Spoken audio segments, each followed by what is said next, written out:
Good morning, my colleagues. We are back from recess. We are on page 30.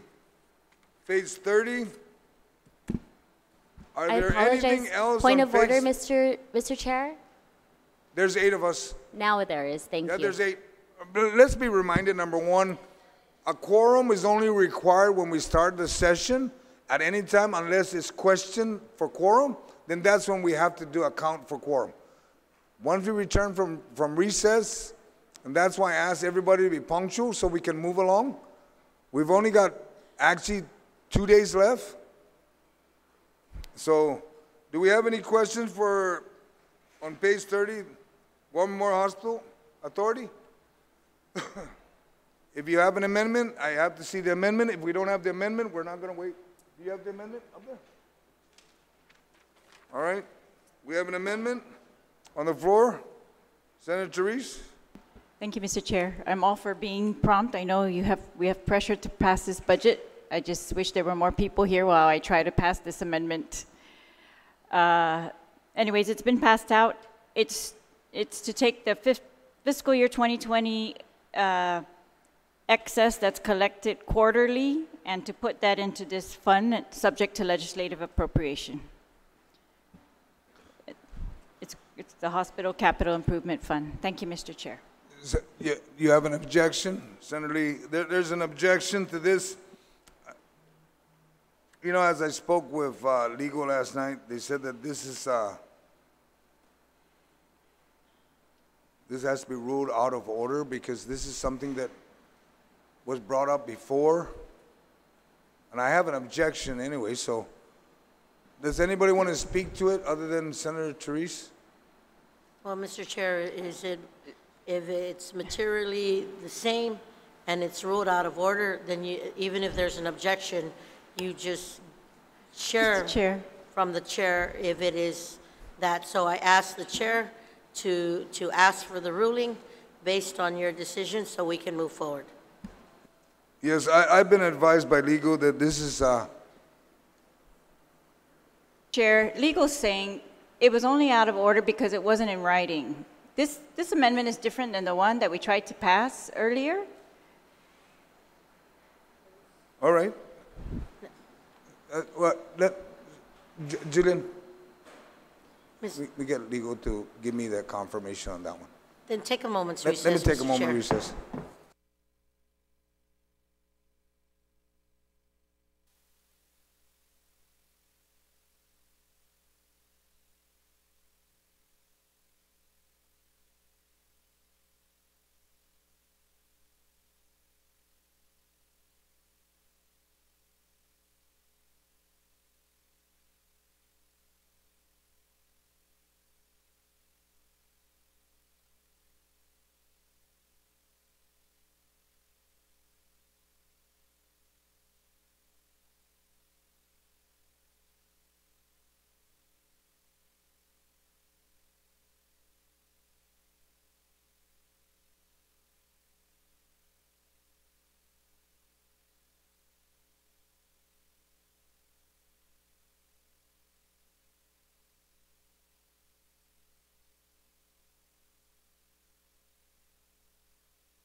We are back from recess after receiving legal advice.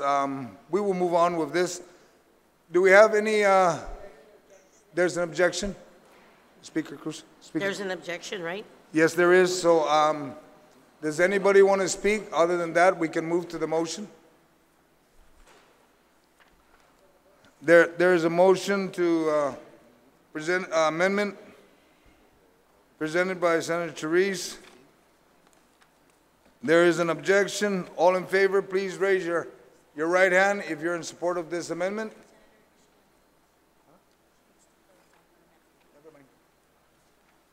All right. Senator, you want to close on this amendment before we vote? There's an objection already, but anyway. Senator Therese? No, once again, Mr. Chair, this is different than other amendments in that it's going to try to put these revenues aside during fiscal year 2020. not wait until the end of it and put it aside quarterly so that they can balance out, you know, the negatives, hopefully quarterly. And it should be low risk because it's only for excess revenues. And it sets it aside in this hospital capital improvement fund. And none of that money should be spent except for legislative appropriation. Thank you, Mr. Chair. Thank you. Senator Rigel. And already she closed. Point of information. Yes, sir. Point of information, Mr. Chair. This amendment is very different from what the proffer of the amendment explained to us last night prior to ending session. Last night, it was just to strike a couple of words, particularly the words that say monthly. This is a That's completely correct, different Mr. Chair. amendment. We've withdrawn that amendment and started fresh this morning. Understood. All in favor of the amendment, please raise your right hand. Motion fails. Any other further questions for page 30? There being none, page 30, Guam Memorial Hospital is closed. We're now at page 31, Department of Public Health. Do we have any questions for Department of Public Health? There being no questions for Public Health is now closed. We're now moving to page. Mr. Chair. Yes, ma'am. Before you gavel down, Senator Tulay had her hand up, and I was throwing my hand up as well for some questions on public health. So, Senators? Notwithstanding, Mr. Chair, can we go back to public health?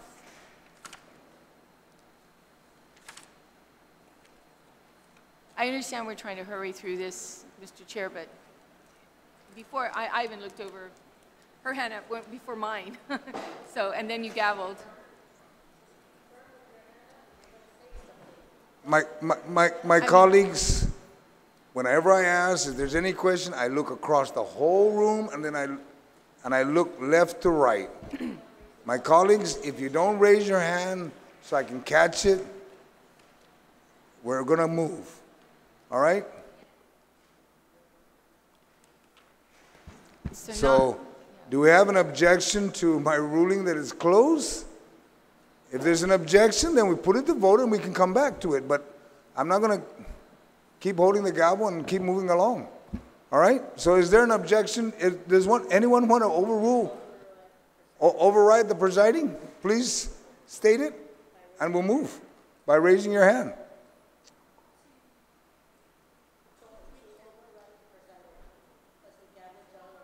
Yeah. Mr. Chair, with all due respect, Yes. I would make that motion to overrule the chair so that we can reconsider public health, simply to go back and have a discussion on it. Okay.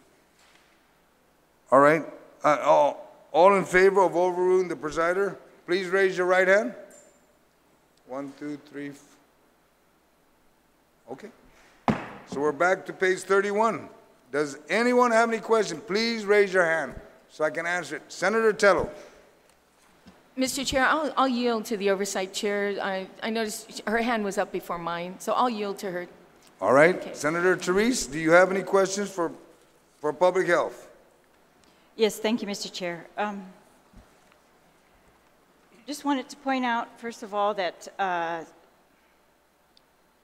I wanted to thank again OFB for finding some additional funding compared to the first round of this bill to bring up the public health operations and actually, their MIP and Medicaid appropriations. So for operations, public health is getting a total of $56 million this year. Yes, $56 million compared to $62 million in FY19, which is $6 million less than FY19. For the MIP program, you can see the appropriations in Section 2. It's approximately $4 million. That compares to fiscal year 2019's appropriation of $13.9 million for MIP. And if I can just remind everyone, MIP is medically indigent. This is people who aren't covered by Medicaid, who have, it's pretty much the last resort of medical care for those in certain income levels. Medicaid in Section 3 is, they were able to bring it up with that Healthy Futures Fund that we talked about yesterday. Well, it was supposed to be $6 million balance, so now it's only a $4 million balance, and that would be $11 million total for Medicaid, compared to a $13 million in FY19, and they're trying to reach enough funds in order to match, in order to get 18.3 million in federal monies. That's my understanding.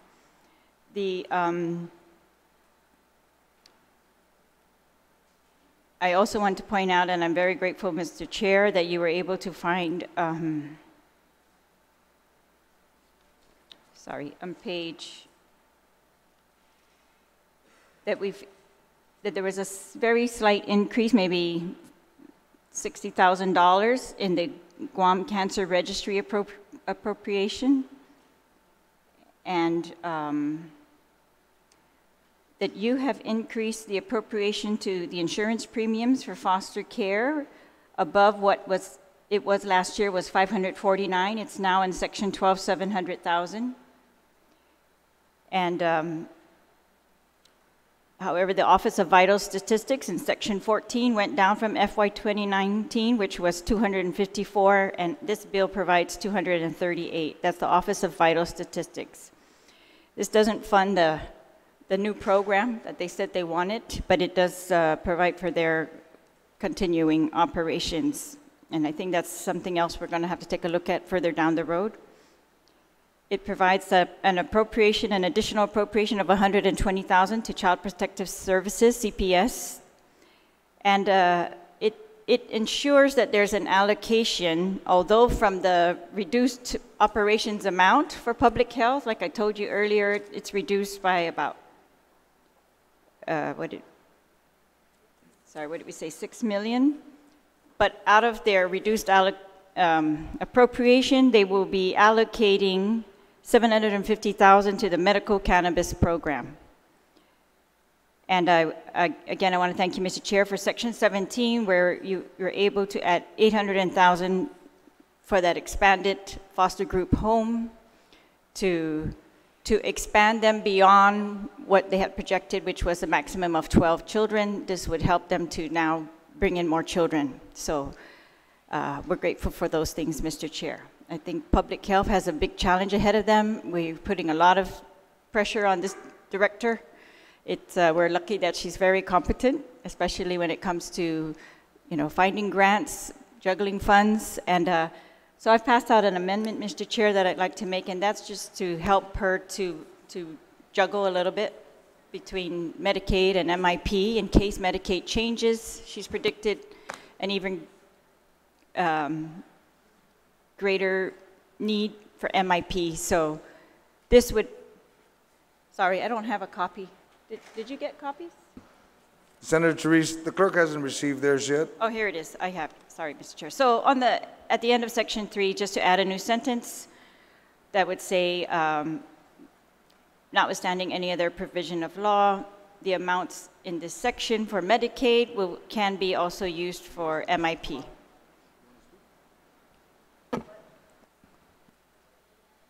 Pardon? One, Senator Therese. We'll have Mr. Burns speak in reference to... Is there a question, Mr. Chair? I beg pardon? Is there a question on my amendment? No, it's the comment about your amendment. Right. So we'll allow the panel to speak, okay? So... If not, Mr. Chair, if there's a question about the panel to speak, then I'd like to ask if the panel can comment based on the amendment on the impact that and how it would affect this program moving forward. Thank you. Mr. Byrne. I guess, Senator, I have kind of two questions on it. This section is entitled Medicaid Program. So the amendment, does it seek to take money away from the Medicaid program and reallocated to MIP? It's saying that the director may do that. This is if they're, like, for example, this fiscal year, she had enough money, she wanted to transfer some money to MIP. Point of order, Mr. Chair. I apologize, Senator. Just a point of order. I'm confused as to, are we allowing the panel members now to question members of the legislative body? Is that? No, it's not to question, but when it impacts what happens at DOA and BBMR on the allocation, it does. Members of the body could ask that of Yes. the panel or ask that of the mover of the amendment. I just want to make sure that we're doing things Yes, according to our rules, Mr. Chair. Thank you. yes, thank you. And also, one of our members asked for an inquiry on that one, what the impact is. The speaker asked that. That's why I asked Mr. Byrne to speak. Okay. Is it okay or not? I have a point of information, Mr. Chair, Yes, Vice Speaker. or perhaps, I'm sorry, a point of inquiry All for right. the author of the amendment. Yes. In the amendment, we are adding the notwithstanding any other provision of law, all or any of the amounts appropriated in this section may be authorized by the Department of Public Health and Social Services to pay MIP for FY 2019, in addition to the authorization in Section 2 of this chapter.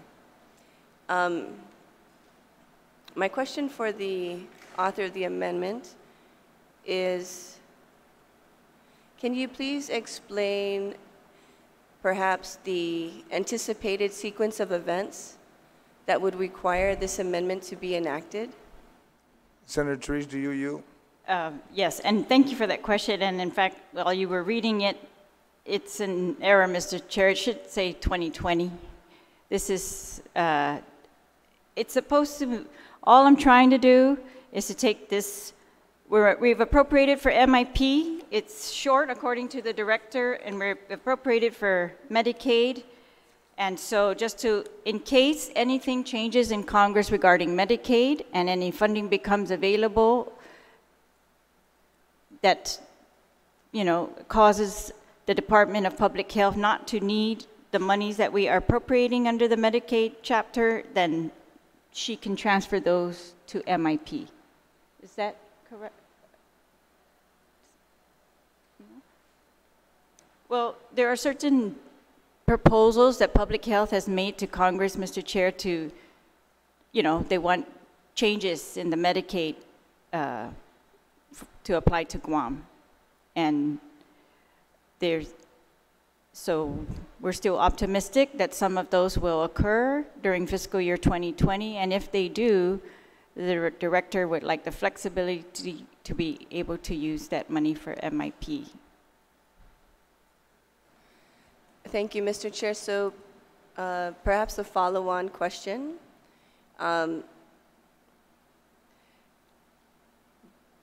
The appropriation amount now, does this cover the actions that will happen in Congress? Or is the appropriation amount now covering the actions that, in case it doesn't happen in Congress? I'd ask the OFB to respond to that. Thank you, Senator. I don't think the intent is to appropriate. I think the intent, the way I'm reading it, is just basically just to allow any available funds within public health appropriation level to be used as a source for MIP. That's how I'm reading the amendment. And I don't know if the author would want to comment. No, that's absolutely my intention. Thank you. Okay, thank you, Mr. Chair. Vice Speaker, thank you. Senator Tello? Thank you, Mr. Chair. Good morning to everyone.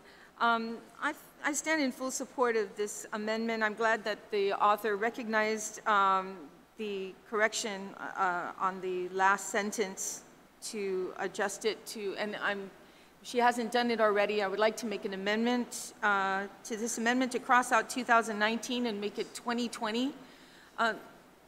If it's already been done, then if there was an amendment done, if not, okay, I'll go ahead. Okay, so the author asked me to go ahead and make that amendment.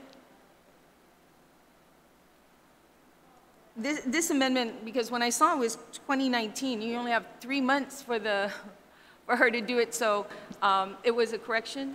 Yes, it was a correction stated by the author that the 2019 should have been 2020. Okay, so it was already amended?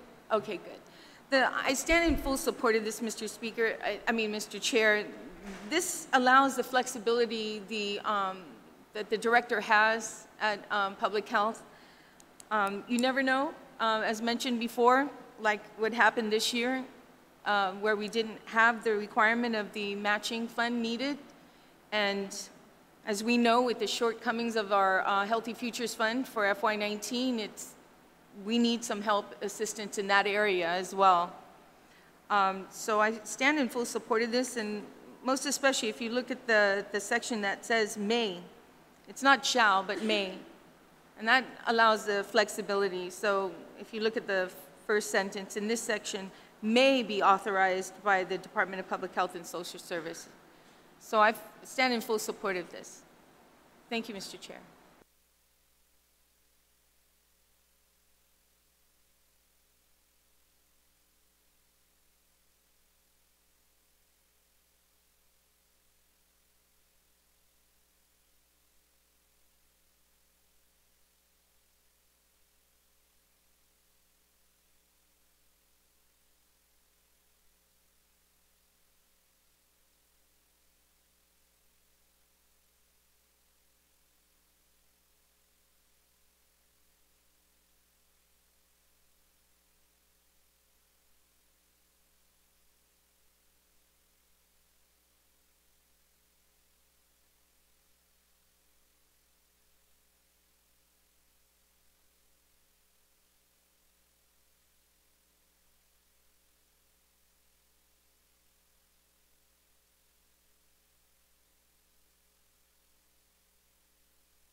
Senator Therese, do you have a... Thank you, Mr. Chair. And thank you to Mr. Byrne for consultation. And the issue that's been pointed out to me is that I've authorized by this amendment, or trying to authorize the Director of Public Health to make this decision, but apparently because this is a line agency, this decision should be made by BBMR. So I'm just, if I could make an amendment to my own amendment to where it says may be authorized, I'm just going to strike out the words by the Department of Public Health and Social Services. And just leave it like that. Oh, and just to strike that? Yes. Are there any objections to that strike, on that amendment? None. All right. You want to close? Anyone else want to speak on this amendment? None. Senator Terlai, you can close. Thank you, Mr. Chair. That's okay, Mr. Chair. Are there any objection to the amendment that was proffered by Senator Therese? As amended? None? No objection? Motion passes. Does anyone else like to speak on the public health? Senator Tello. Yes, ma'am. Thank you again, Mr. Chair. Mr. Chair, I noticed in the bill that was the bill prior to this budget bill, there was an increase made from the general fund from 41, I mean, it was at one time 39,228,932.41. And it's, I mean, I'm sorry, 932. And now it's changed to 41,707,743. There was an increase, and I'd like to know, Mr. Chair, what prompted this change. Okay, the amended version of the budget bill. It showed in the last budget bill that you, not this budget bill that we're looking at. Sorry, Mr. Chair, I'm looking at both. One that was amended and then the one that we have in front of us. The one that we have in front of us showed from the health part general fund in the amount of 41,707,743. However, prior to that, the amount that was appropriated was 39,228,932. So there was a change. So I'd like to know what I'll have the happened, director explain that. that increase. Yes, Senator. When we went back and reevaluated the special funds, remember I told you earlier, I made a statement earlier about when we first came out with the estimates for the special funds. It was at a time where we were tracking individual revenues for each fund, and then later on we found out certain things that caused us to revisit these levels. And in this case, with public health, it was the Healthy Future Fund. I'm just talking about, Steve, I'm just talking about the general fund, not the special funds. Yeah, what it is we kind of like increase. What did we do in the general fund on public health?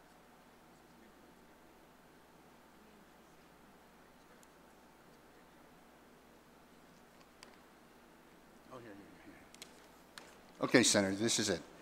What we did is to correct the totals due to the increase in the projection of the Healthy Future Fund. We increased the appropriation to public health for MIP by $625,906 from the Healthy Fund and reduced the general fund by the same amount.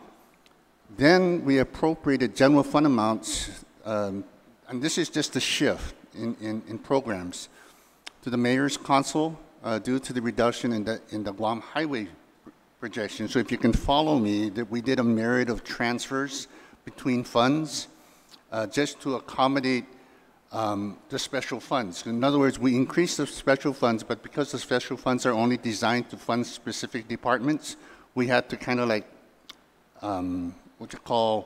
just switch funding sources. And I'll continue. We also added $540,545 to general fund appropriation for the MIP. And this was due to what we had to do is we had to balance the appropriation in the bill because it was not balanced in the original bill.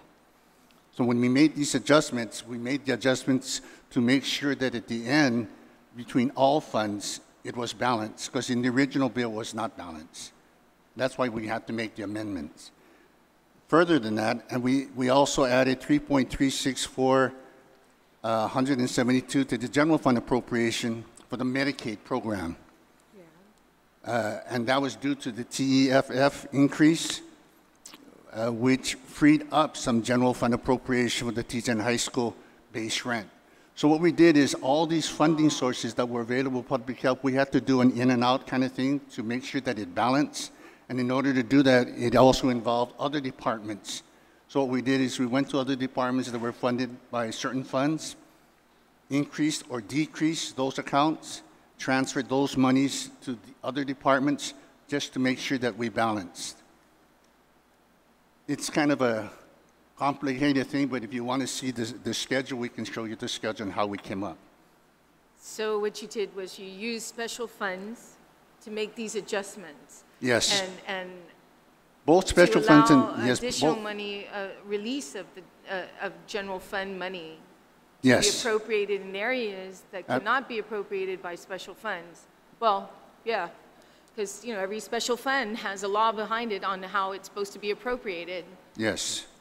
For example, like the TEFF, when we increased the TEFF, it didn't go to public health. So what we did is we took monies out of the department that was funded by TEFF, converted it to general fund, moved those monies to where we can fund a department that was funded from the general fund and increase it, and that's how public health was affected. Thank you, Mr. Chair. Thank you, Steve, for that. Thank you. Welcome. Is there any other questions for public health? Senator Lee. Thank you very much, Mr. Chair. I'd just like to direct my colleagues to page 35, section 12. I just wanted to get a little bit of clarification on CHIP. So that's the Children's Health Insurance Program, specifically for foster children. So we have appropriated in this bill $700,000 from the general fund to DPHSS for this purpose. And Mr. Chair, I recall that CHIP and Medicaid access was an issue earlier this year, and some providers in our community are not accepting Medicaid, and so I know that it put a lot of foster families kind of in a challenging situation where there are providers that their children have become accustomed to, that these foster kids have become accustomed to, that they don't have access to because these providers do not accept Medicaid.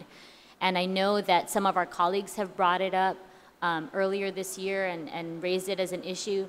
And I also know that it's possible that we might see federal change on this, or change in federal policy on this, but maybe perhaps DOA or BBMR can respond to the amount that we've appropriated in this budget and maybe just speak to that $700,000 amount. I know it's been increased, but perhaps if DOA could just respond if they believe that this is sufficient to cover the need. Because we want to make sure, in my mind, access is a huge issue for kids. I want to make sure that these foster children have the access to the care that they need.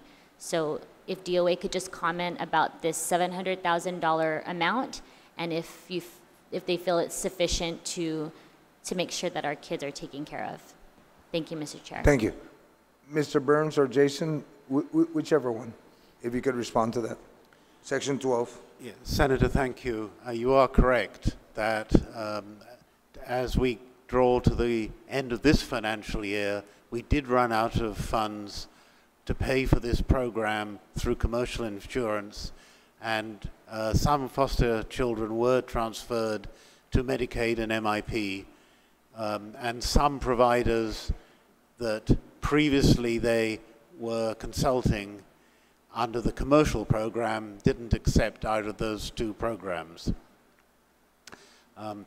This amount is certainly going to help prevent that problem, and public health is also investigating, and I don't think they've yet concluded, but they're investigating other federal funding to subsidize this amount. So it's hard to say whether this is going to be sufficient, but other sources are being investigated. Thank you very much, Mr. Byrne. Are you able to comment as to whether the governor might be using her transfer authority to cover down on this should we encounter the same situation towards the end of next year? I'm sorry, Senator, did you say this year or next year? So we're experiencing this issue at the end of this fiscal year, so we can anticipate that even though we've increased the appropriation, there might still be a gap at the end of next year, or at the end of this fiscal year that we're discussing. So I just wanted to know if you're able to comment on whether or not the governor would be willing to use her transfer authority to cover that gap, if we're able to identify other revenues in addition to what public health is investigating, if we're able to cover it. I just want to make sure that we have multiple plans to address this shortfall. Yeah, I don't know whether the governor would be willing to do that. I'm sure she might consider it, but it seems to me the better course is to try and get outside money to subsidize it. So we're certainly going to concentrate on that. And of course, another remedy is to make sure that as many providers as possible do accept Medicare and Medicaid. Understood. Point of Thank order. you very much, Mr. Byrne. And I just wanted to, again, Mr. Chair, just comment for the record. We know that many of these foster children that are in foster care already have challenges. They have behavioral health challenges, physical health challenges. Many of them are sickly, so they really need access to the specific pediatricians, the specific doctors and care providers that they need. So we want to make sure that we take care of that, and I want to thank you so much, Mr. Chair. Thanks to OFB for really prioritizing this effort and marshaling additional resources in this way. And I also want to thank my colleagues who've raised this issue over the course of the year. I know many foster families have contacted my office as well to try to get some clarity on it, and we've promised them that we're going to work on it. So this is our interim solution. We just want to make sure that should we experience an additional shortfall at the end of this year that we're able to cover that. So thank you very much. Thank you, Senator Lee. Senator Therese, you were wanting to make Very brief point of Yes, information. ma'am. I just want to share the efforts of the Department of Public Health Director because we should be very proud of her. She is very consciously trying to bring together foster family providers, the physicians, and convince them of how they can avail of CHIP, and so that the foster families will have or all families actually will have a wider variety of providers and reliable and consistent. And she said she's making outreach efforts and very much one-to-one, trying to assure them prompt payment, of course, and very reliable service by Department of Public Health. Thank you. Does any member would like to still have, does any member have any questions for public health? No further questions. Public health is now closed. We now move to page 37 on chapter 3, health, part 3, Guam Behavioral Health and Wellness Center. Are there any questions on that part? There being none, part 3 is closed. We are now moving to page 39, part 4, Department of Integrated Services for Individuals with Disability. Are there any questions on that? Senator Therese Churlai. Yes, Mr. Chair. So, just one.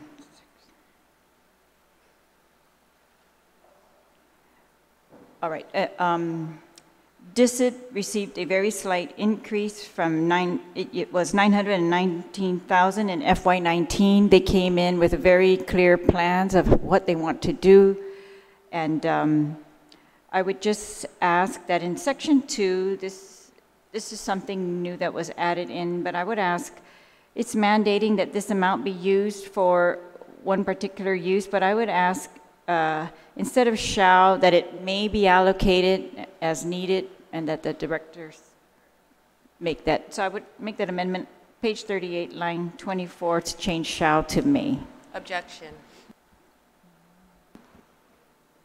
My colleagues, there's a request for an amendment of line 24, page 39, the word shall to may. There's an objection. Does anybody want to speak to that? Senator Sheldon. Thank you very much, Mr. Chair, and I want to thank your office, OFB, for helping us to find these resources to appropriate for job coaches. This is for the use of individuals with disabilities who have recently been hired by the government of Guam to reach the 2% requirement for GovGuam, and these individuals need job coaches, and I want to ensure that moving forward they have these job coaches in the upcoming years so that they can continue working and making positive contributions to our government. Sidious Masi, Mr. Chair. And I ask my colleagues to please continue to support this appropriation. We need to allocate this money, and we've made it clear here, so thank you.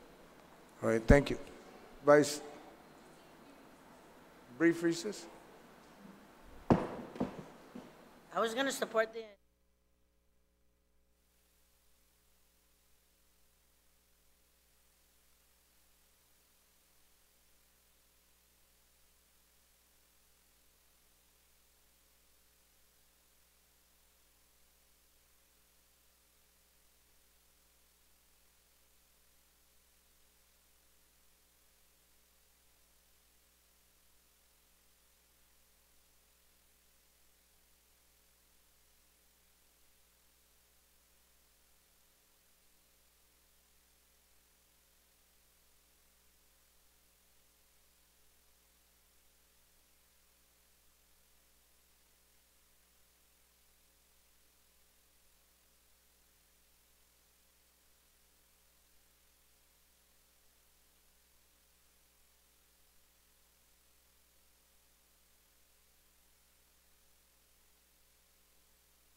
We are back from recess. There was an amendment to change on line 24 from shall to may, and there's an objection. All in favor of... Mr. Chair, I'd like to close on my amendment. Please. Thank you. But hold on, the speaker was going to speak on that. Sure. I apologize. Stay calm.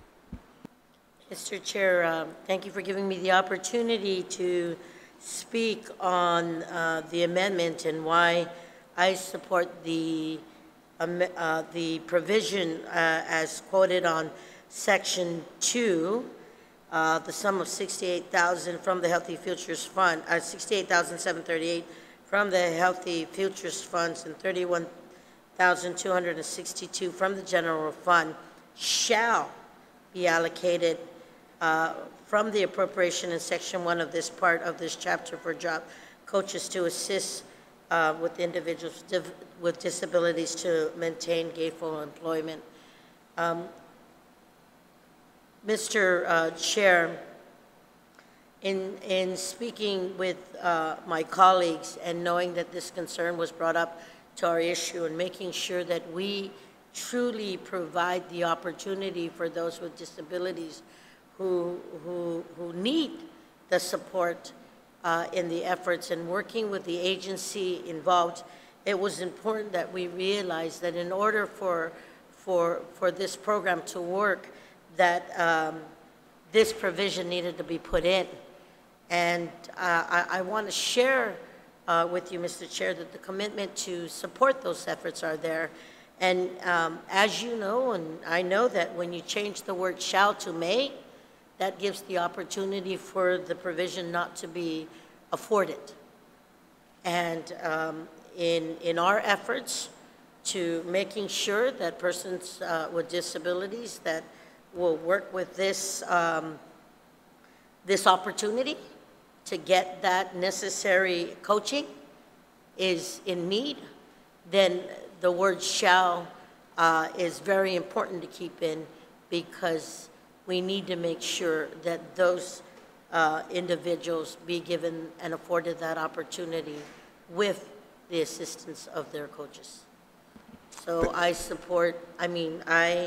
am in support of making sure that the appropriation for job coaches, Section 2, remains with shall. Thank you, Speaker. Senator Therese, Senator Kelly, want to speak? Sijus Masi, Mr. Chair. So I too am in support of keeping the term shall in there. It's really important, especially in this harsh fiscal climate, to provide as much flexibility as is responsible and reasonable. And so I have supported other measures that have provided flexibility. But in some instances, it's important to make sure that the shall is still there. I have attended presentations by our local nonprofits who work with individuals with disabilities, and they said that it's a real sticking point, that they can get people the jobs. That's not the most challenging aspect, but there are really high rates of not being able to keep the job. I don't remember the statistics off the top of my head, but I think that they were somewhere in the range of 75 to 85% or more cannot keep their jobs because difficulties come up. They haven't learned that pattern. Transportation is an issue. They don't know how to solve the transportation problem, something like that. And so I think if we're going to really work to provide lives that have dignity, that we need to look at things like this and make sure that we're providing them really the tools to make it happen. And so I just see that for the success of those individuals, when we've heard the statistics of keeping the job are really low without services like this, it's doing a real disservice to them and the intentions if we don't keep this at shall. Sijus Masi. Thank you, Senator Kelly. We have two other senators. We'll start with Senator Torres ma'am, and then followed by Senator Tello. Thank you, Mr. Chair. I just want to share an observation. In looking at the budget last year, the way that it's broken out, you know, it had summaries of base operational appropriations broken out for DICIT. So I think that this amendment is proffered, and the way that this section is consistent, I think, in terms of designating what specific use of this fund is. I think that this is a proper way to do it, and I have no objection to it. Senator Tello. Mr. Chair. Mr. Chair, I also stand in support of this amendment. I feel that, you know, the flexibility needs to be there, and like the previous speaker, I as well looked at FY19 budget and saw that it wasn't in there. Now, disabilities, this area is, none of us here are expertise on what should or should not be done, especially when you're dealing with people with issues of disabilities. And the director should be afforded the opportunity to utilize this funding where she sees fit, but not tie it up too as well. I'm pretty sure the director of DICIT can utilize this money and will utilize this money for its intent. But in the event there is not enough individuals or people who can fill this position, it allows the director to move this money to another area that she may see be of more importance. I mean, everything at DICIT is important, but to tie up the money in one area and not allow the flexibility of a director to move things around, I'm pretty sure this program is something that's deep in his heart to use. So, Mr. Chair, I stand in full support of the amendment. Thank you. Senator, Vice Speaker, ma'am. Thank you, Mr. Chair. I write in opposition of this amendment. We do this in different areas of the budget where we make sure that the money is placed where it should be going. And this change to May to move $68,000, I think that's counterproductive from what we're trying to do. We need to have job coaches so that we can hire and we can help those that need the assistance.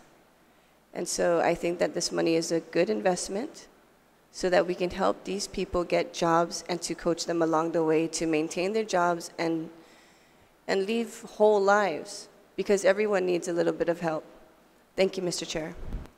Thank you, Vice Speaker. Senator Therese, you may now close on your amendment. Thank you very much, Mr. Chair. I very much appreciate the discussion on this amendment. I want to point out, so DICIT's appropriation of $1 million is less than what the executive budget request had been by about $67,000. And the DICIT director she's brand new. And when she's talked to us, Mr. Chair, regarding her budget, she's very clear that she is scrambling to expand services to hundreds of people on Guam with disabilities as fast as she can, and that her challenges are overwhelming. And she was kind of amazed that we weren't going to give her more in her budget because she feels, you know, she's really strapped to expand these services. And so, of course, we have laws in Guam that mandate, you know, agencies hire a certain percentage of persons with disabilities in order to promote that type of hiring and to expand, you know, government services. But she has also been working with the administration to see, you know, how she can use her money in the best way possible, and try to, for example, the hiring that is done by the agencies, to see if they could also cover the job coaches.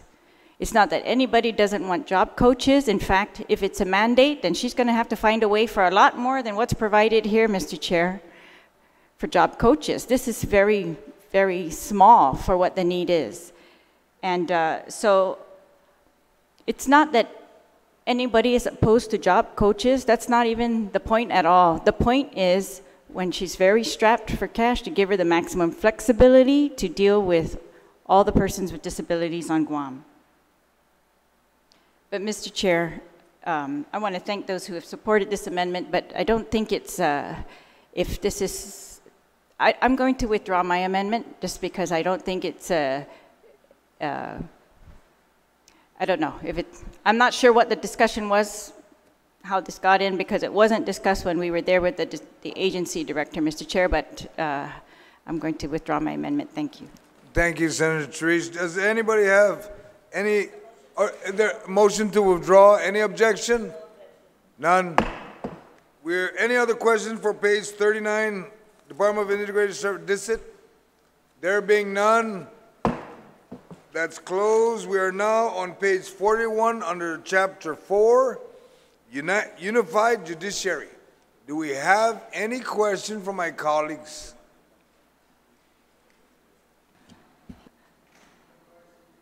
Madam Vice Speaker. Thank you, Mr. Chair. I saw one of our colleagues raise their hand. I do have an amendment that I'm proffering. So if you could, yes, thank you, Mr. Chair. I'm working on that. Please make sure we circulate that. Thank you. Unless it's a small one. Senator Tello, do you have, you raised your hand, ma'am, for Unified Judiciary? Thank you, Mr. Chair. Again, I'm reverting back to the previous Bill 186 prior to this one that was sent out, the amended version, and I'm looking at Safe Street funds. The one that was sent out prior to this one did not have Safe Street funds. Is that just something that you missed when creating this budget? It's now on this one, but the one that was amended, it wasn't incorporated in that. It was just something you missed? Yeah. What we did, Senators, in the original bill, when we did the allocation for the Safe Street Fund, we did not include judiciary. Okay, so what we had to do on the amended version was go back, recalculate, and go ahead and include judiciary in Bill 186. Okay, thank you, Steve. You're welcome.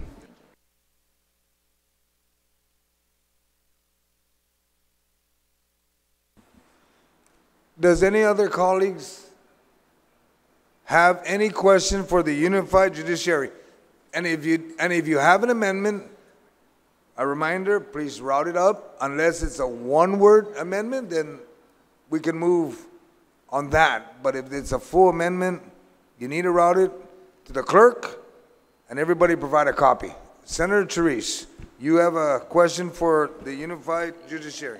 Thank you, Mr. Chair. Yes, I want to thank you for the flexibility that you've given the judiciary in this appropriation, but I just want to ask if they had asked specifically in their testimony for specific language regarding the pay increments, and I'm just not able to confirm that fast enough before you move beyond this chapter. Were you able to incorporate that language in pay increments provisions? Or if you could point me to the pay increments provision of our bill, and I'll just confirm that. They had asked it, of course, for the judicial branch, but it may be applicable to all. If Ms. OFB can tell me where that pay increments language is. Is there a language in this bill that dictates how we will implement the pay increments after they were frozen for the fiscal year 2019?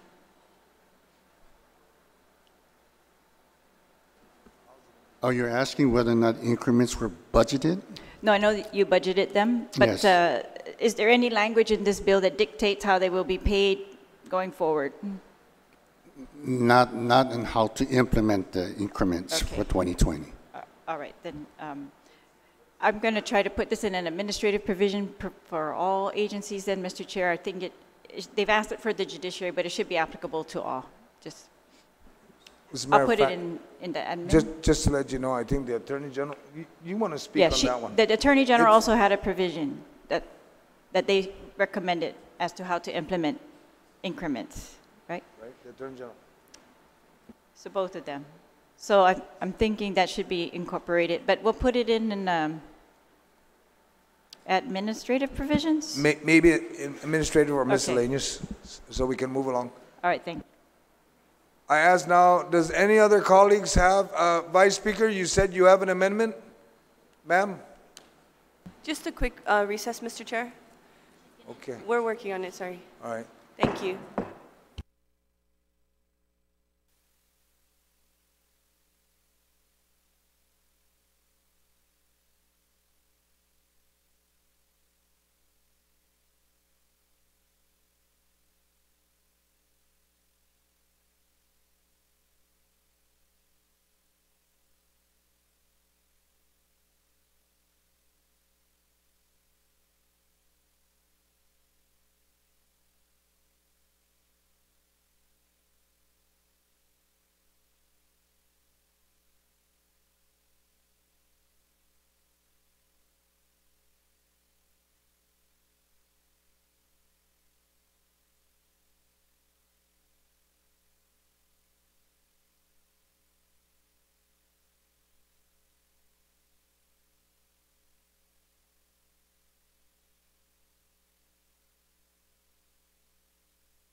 My colleagues, we're back from recess. Senator Therese, you wanted to speak, ma'am? We're still in the courts. Did you want to make? If nothing, we'll proceed to the next. We'll move on. Senator Tello? Thank you, Mr. Chair. Mr. Chair, since we're on judiciary, I'm requesting to bring in the judiciary of representatives from the judiciary courts to come in as we go through this section.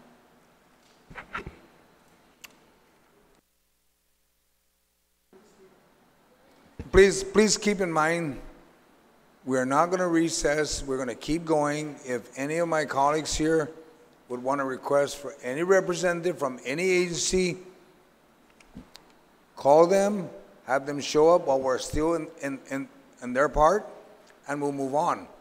But I just don't want us to recess. We've already had a recess for quite a long time now, and we need to get back on track. But I'm in support of what you're requesting. I have no problem. But ask him to come. We'll now proceed to the... Mr. Chair, yes. have you already made the call to call them in? No, I expect that whoever's the oversight of each agency will make the appropriate calls. Mr. Chair, of course I did not call the judiciary because I didn't know that there was going to be an amendment made to slash their budget. But now that we know that, I think that we should know the impact of that on their operations. I understand the impact of whatever agency is put on the floor. Senator Rigel? Mr. Chair, are we going to call in every agency every time there's an amendment made to their section of the budget? Because I don't think that's the right way to proceed with a budget measure, especially if agencies have already had public hearings. Point of information, Mr. Chair, this is a separate branch of government. We should allow the respect for this branch to be able to come in to justify any kind of attempted cuts in their budget. Point of order, Mr. Understood. Chair. Vice Speaker, point of order? I believe I still had the floor when we recessed. We are back with you now, Vice Speaker. Thank you, Mr. Chair. Mr. Chair, I'd like to make an amendment. Please proceed. To page 41's line 13 and 15. And the amendment to remove $1 million from the general fund. So read 32,067,798, and then to also adjust the total to 32,140,397.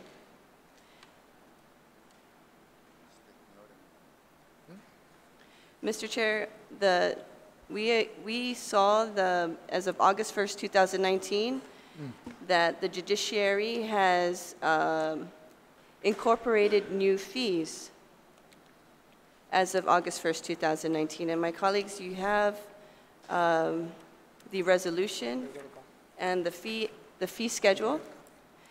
And Mr. Chair, the fees are listed as domestic violence and general assessment fee. The current fee at that time was $0. It went up to $75. Psychosexual assessment fee, it's from $0 to $100. Psychological assessment fee, $0 to $150. Instructional fees, $0 to $30. Parenting coordination, $0 to $75. Individual counseling through Client Services and Family Counseling Division, $0 to $15. Then you go down to the Judicial Education Center. Classroom A, 40 people capacity, full day, 8 p.m. to 5 p.m. The fee is $0. The new fee is $160. Half day, 8 a.m. to 12 p.m. or 1 to 5 p.m., $0 to $120. Evenings, 5 to 9 p.m., $0 to $100. Full days, 8 Classroom B, which is 20 to 25 people capacity, full day, 8 a.m. to 5 p.m., $0 to $140. Half day, $0 to $100.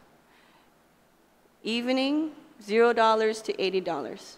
Classroom A and B, 60 to 80 people capacity, full day, $0 to $300. Half day, $0 to $260. And the list goes on, Mr. Chair. And so, we were discussing some of the appropriation, Mr. Chair, and this amount, after discussion, I believe, will still allow the judiciary to be able to maintain their operations.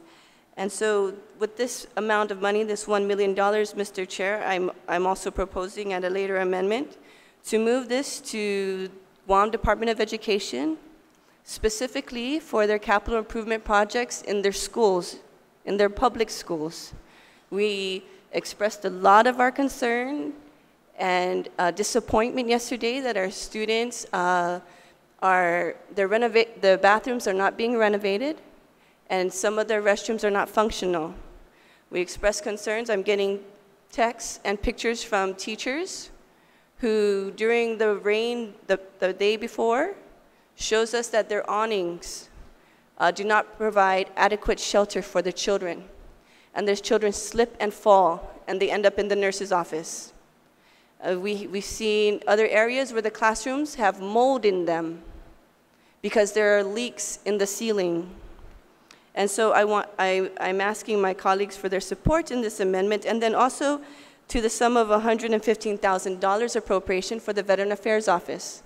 The Veteran Affairs Office asked for, I believe, $715,000. They've only been appropriation last term that the Veteran Affairs Office, with the previous director, their focus was to maintain the cemetery and grounds work, landscaping work. But the real issue is our veterans' cases are not being filed. They're not being pushed to Hawaii. The veterans are not being taken care of in that respect. They need case workers to address the issues of their injuries that they received in combat and the issues that have long-lasting effects, like PTSD. So very little is invested into the Veteran Affairs for this specific purpose, and this is exactly where it needs to be. It needs to be in caseworkers, and they need to be trained. And last term, they didn't have that many caseworkers, and it takes like 3 months to train them. I think they only had 1. And so this is to specifically focus on the cases for the veterans so that they can receive the help that they need, the assistance that they need. And it's a long process, Mr. Chair. This thing takes years to get the federal government to agree in a care plan for you, to provide a care plan for you, to give you that disability. And I know this because I have soldiers that go through this. So that's all, Mr. Chair. Thank you. Senator Lee had her hand up before you, Santella, and you be next. Senator Lee. Sitzuos Masi, Mr. Chair, I rise in support of this amendment, and I think we really need to, in the budget discussions, we are looking at the priorities of the government of Guam, the priorities of our community. And again, we always place a lot of emphasis on education. And this is our opportunity to really put our money where our mouth is. When you look at the budget, you find an 8% increase from last fiscal year to this fiscal year, 8% increase to the judiciary. When you look at our education budget, you see that there's a slight decrease. And so this is an opportunity for us to try to help bridge that gap. We've heard from the superintendent, we heard, and the previous speaker did a great job of outlining. Many of our members know very well some of the crisis situations that our children are facing on a daily basis. My very first bill in the last term was directing money towards capital improvements to our classrooms, taking money out of our own pockets, Mr. Chair. It was the pay raise from our own pockets, senatorial pay raise money, and directing that into the classroom, because that's where our priority is, that's where our priority should be. And so it's a small it's not enough for what they need to cover it, but at least it shows a sign that our senators care about our kids. And again, what the previous speaker was mentioning, it's really important that we see this $115,000 that we're attempting to move to the Office of Veterans Affairs. These are for veterans caseworkers, Mr. Chair, and I think it's important that we realize this offers our community an excellent return on investment.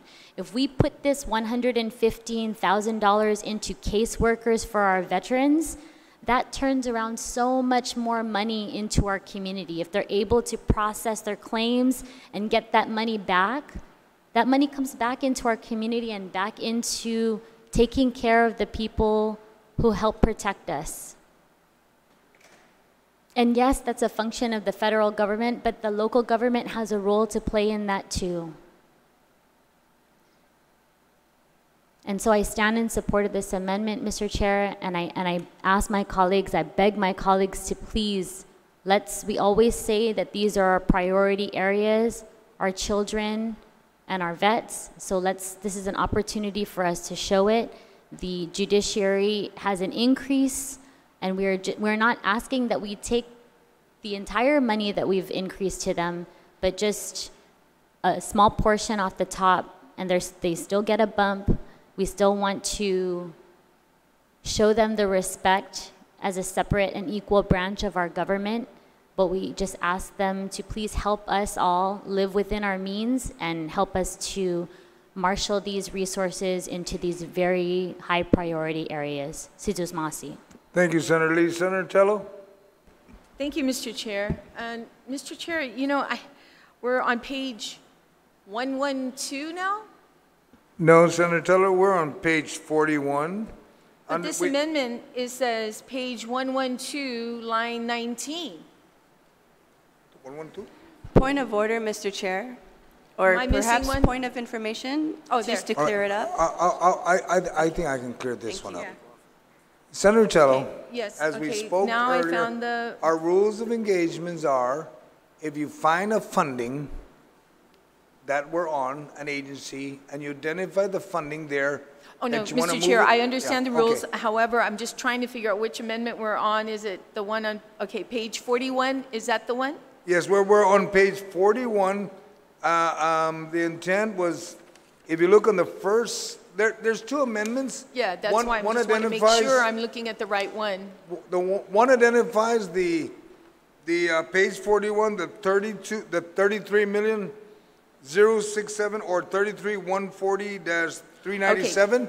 Okay. And then what they did was, when they Okay. took the money. But we're not on this one yet. No, we're doing both at the same. At the because- same time? Right, because it's taking money and identify where you're putting it and how you're going to use it. Because if you take the money, we all need, all of us colleagues need to know when you take money from somebody, where is it going, so that we can post it, and then when we finally get further down, the Office of Finance and the clerks will be making the adjustments so that Now I we'll understand know. what we're doing here. Thank you, ma'am.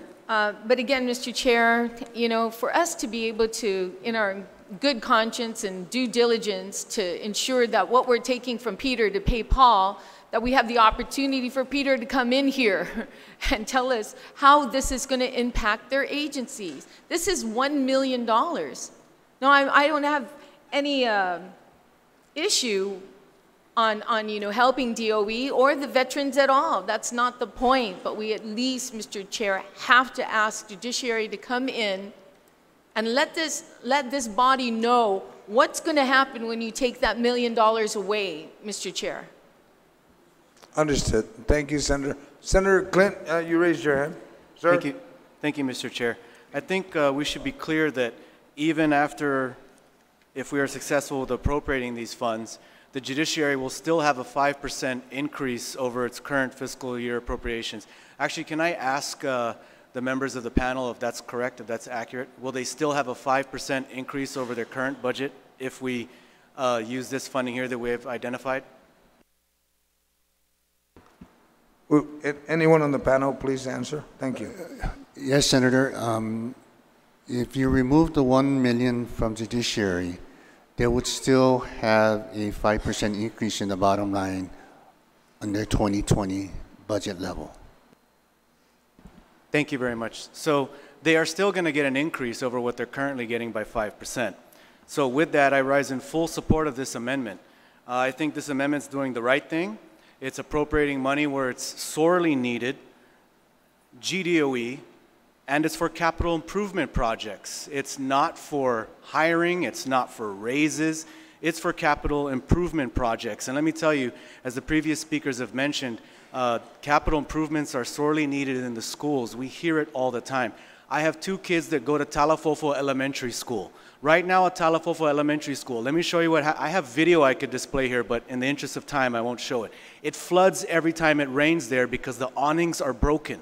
There's no awnings. The awnings have rusted through completely. The kids get soaked when they're walking to class because the awnings are completely dysfunctional. They don't even have money to replace those awnings. The previous speaker mentioned, one of the previous speakers mentioned about restrooms. It's 100% true. When I go out to the schools and I talk to the kids during things like career day, I ask them, I say, what would you like to see done in the schools? Because I explain to them that as lawmakers, part of our duty is the budget, and the budget includes allocating money to things like schools. So when I'm demonstrating this and explaining to the kids, I ask them, don't you have things in the schools that you need money for? What's broken here? The hands go up and they list everything. Sir, the clock is broken. Sir, the doorknob doesn't work. Sir, the restroom doesn't work. Sir, the classroom next door, the aircon's broken. I was surprised. The kids know it. Sir, the fence, the gate in the front is broken. Sir, the grass isn't cut. On and on. I've heard it so many times. We need to fund the schools properly. We need to fund GDOE, and we need to fund these capital improvement projects. And then when you talk about veterans, don't let me get started on the veterans. Talk to any veteran about how veterans are treated and how poorly they're funded, how poorly the Office of Veterans Affairs is funded, how every year the Office of Veterans Affairs typically sees reductions in their appropriations to that agency, how sorely undermanned that agency is and underfunded that agency is. Talk to any veterans. You can listen to them. Listen to Vet Talk on K57. They talk about it every week. The veterans need funding. They need funding for the Office of Veterans Affairs, especially for things like caseworkers, so they can help veterans when they come in and need assistance. So with that, I rise in full support of this measure. Thank you, Mr. Chair. Does Senator... Point of information, Mr. Chair. Can you just please restate the amendment? All right. The amendment that has been proffered by Senator Nelson and Senator, and yourself. We have, my colleagues, we have 2 sheets of paper. One identifies page 41, the total amount from what is on the budget, 33,140,397 to be reduced to 32,140,397. The second page identifies where the funds are going, which is what we all understand what we're required to do when we do amendments. It identifies that it will be moved, because we're not going backwards, so it's moved to the miscellaneous appropriations section, okay? Which would end up being on, I guess, page 112. Point of information, Mr. Chair, we have Judiciary here in the hall. All right. So let's take a quick recess and then we'll have them come in. Thank you.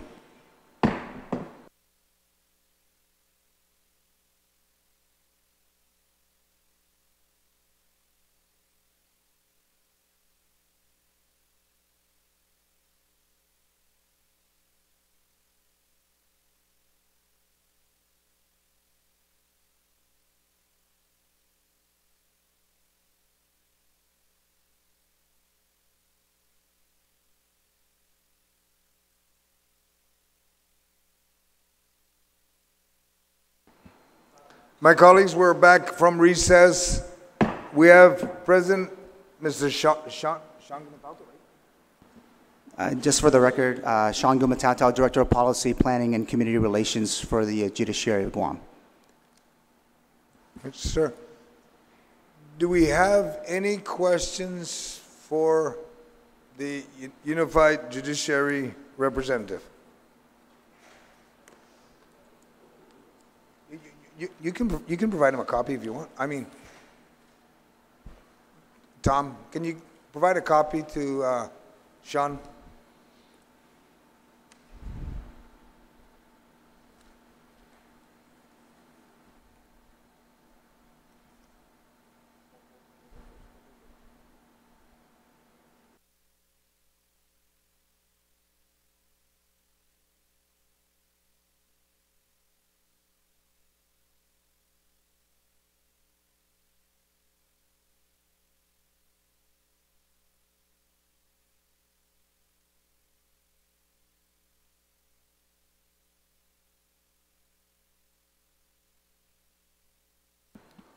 All right.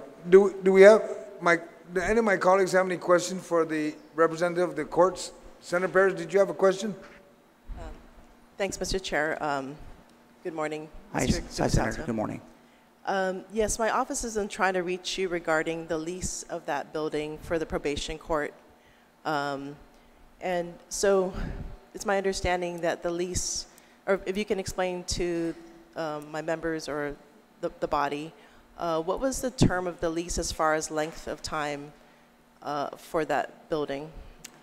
Okay, I'm sorry I don't have the lease in front of me, but as I spoke to you previously on this matter relative to the Route 4 building, it is a long-term lease that, again, we entered into originally with the Archdiocese of Agana, and then when the ownership changed, we continued that relationship, and I can provide, and I think I've provided to you, and I can provide back to the body the copies of that lease, but it spells out over the term how much we would be paying.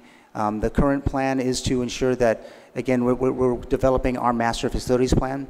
So the use of that building will happen once we have the funds available to do the renovation of it, which will then take 1 year, and then it'll allow the judiciary to move the probation services division from the old historic courthouse over to the Route 4 building, and then our efforts, which we are continuing to work to get funding for the renovation of that building, will also happen at that time.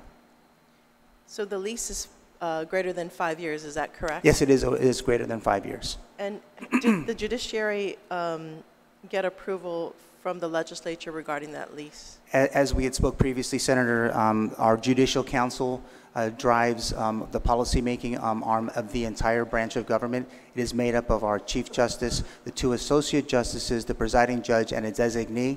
And their direction as part of our master planning efforts was to ensure that we can to go out and get funding, to go and use our what we can to get those facilities. And that was the direction to the administrator of the courts. And I think we presented that to you, including in our previous public hearing on our budget. So in terms of that building itself, once we're able to get the funds available for that, then we'll be able to make the renovations and make the move over. But that process will take about a year, which will include the design, the renovation, and then the eventual move of probation services over to that building. So just to clarify, you did not go through the legislature to have oversight over that lease that was greater than 5 years? Again, the Judicial Council directs our branch in terms of that function, and they directed the administrator of the courts to do that action. And that was, I believe, back in 2016, so that was way before my time, and most of including the current administrator.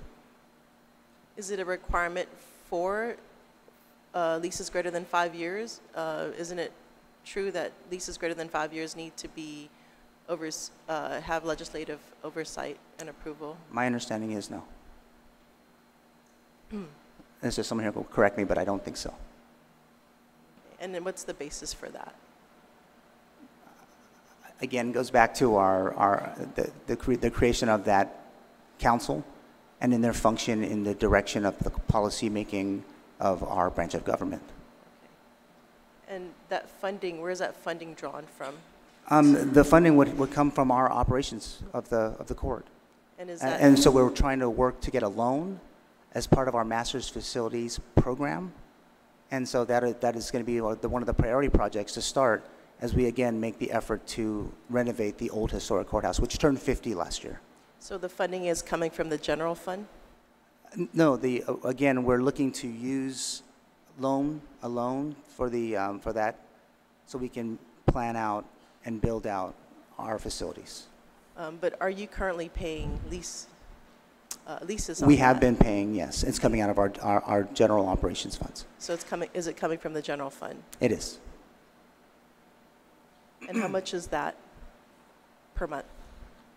I'm sorry, I don't have the loan in front of me, and I'm sorry, I don't have it. I can't tell you right now. And so the building is not currently used, is that correct? It is currently, the parking facilities are being used for employees, and also we've been also paying for utilities. And again, in our effort to try to get funding to actually make the move of probation, we're continuing to do that as part of our agreement with the original landlord. So is it being occupied right now? It is not occupied right now, Senator. And so, but we're paying leases on that, coming from the general fund The money. Judiciary of Guam is paying its lease per our agreement with the landowner. And it's coming from the general fund. Again, monies that are given to us, we are using those monies to pay for the lease. Yes, ma'am.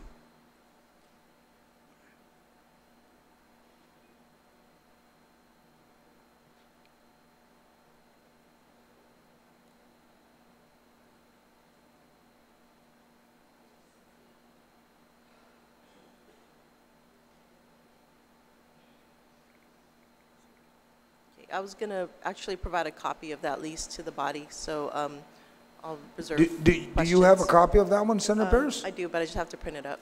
I beg your pardon? I'll print it up. I'll have it printed up. Okay, please provide that copy, because I know the Office of Finance and Budget don't have a copy of that. We don't have Okay. any information other than what we were projecting. Right. Madam Speaker, you have questions you want to ask? Cizo Esmasi, Mr. Chair, and Mr. Gomatata. Good morning, Speaker. Thank you very much for coming here quickly.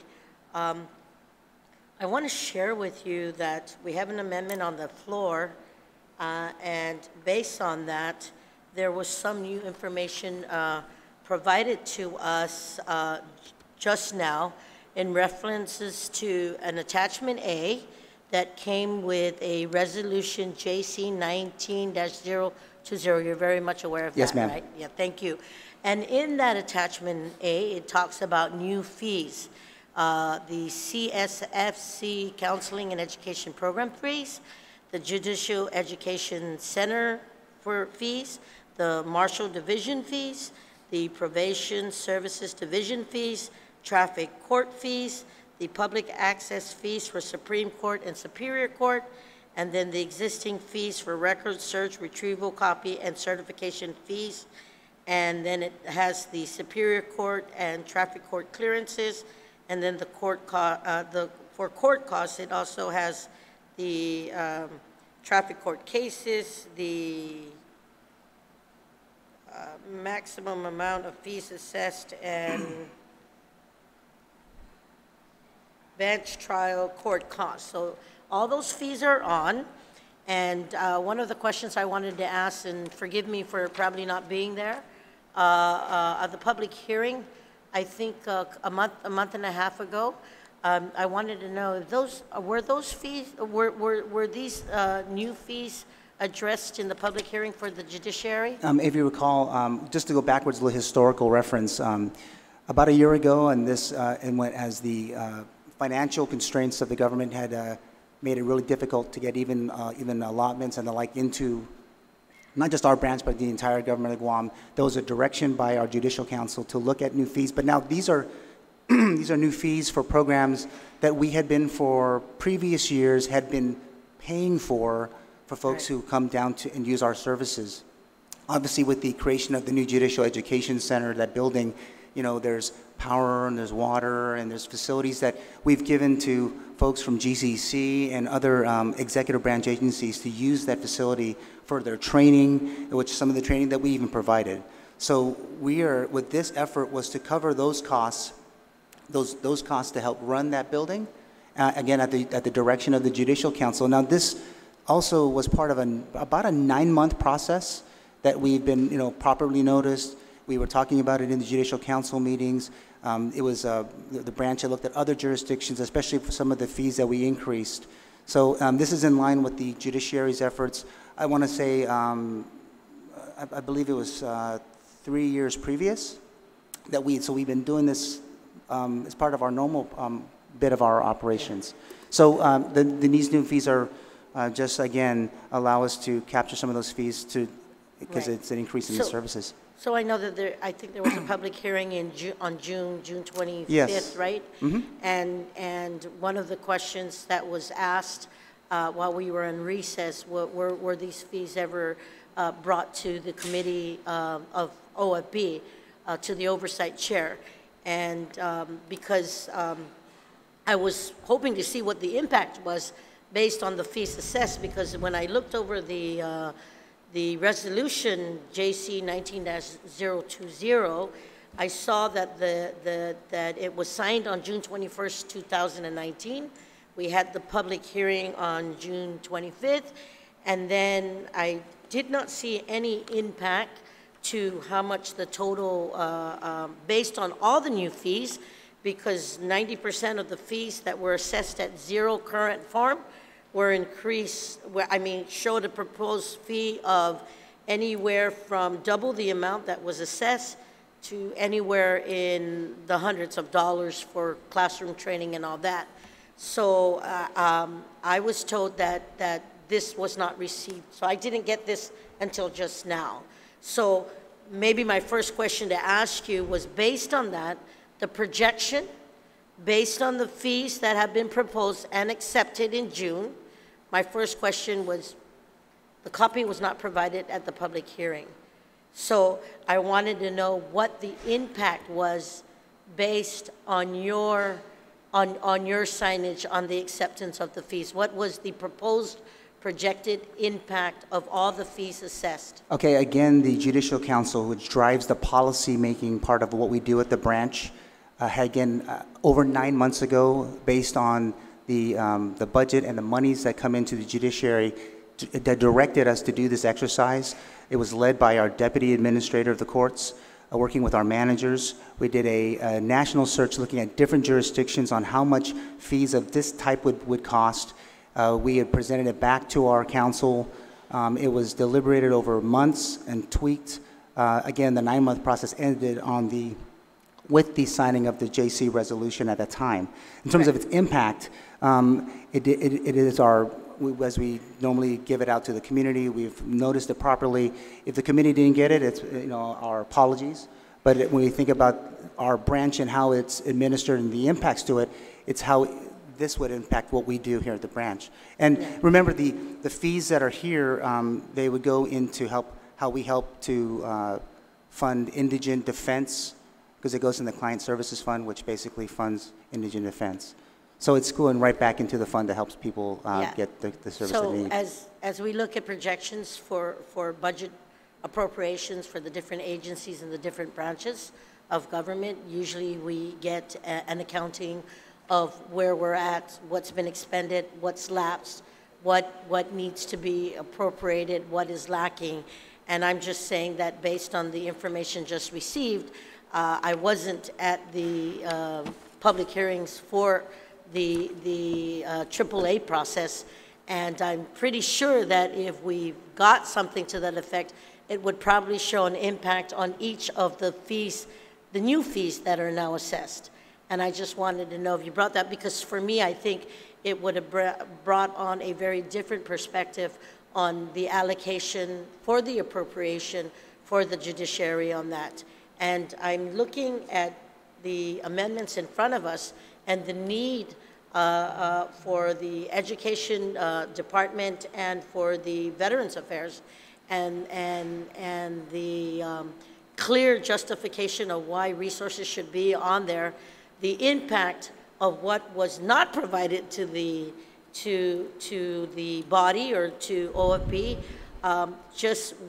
brings me up to ask, is there any way that we can get a proposed impact of what those fees will look like, a projected outcome based on the fees, the new fees that have been approved and adopted? What would that impact be to help us? Because right now, if we were to approve the amendments, the judiciary, based on the answers that we got, in all fairness to you, that the judiciary will still receive a 5% increase. Am I right with that, Mr. Executive Director? You're correct, Madam Speaker. It would still have a 5% increase. So that's the reason why I'm humbly asking for that. And understood. And I think it's important for us to say, as we talked about in our public hearing, and especially with the new proposal, the Chief Justice did outline a plan of action depending on what the amount was for our budget. I know this will, a $1 million cut will impact increments, the hiring of critical vacancies in the judiciary. It'll also impact, if I'm not mistaken, we just signed our health insurance contract. It's going to impact that as well, because it's already, it's a little bit more expensive than we anticipated. So it'd be far-reaching to take $1 million away from us right now, and we haven't even started the fiscal year. It'd have some far-reaching effects.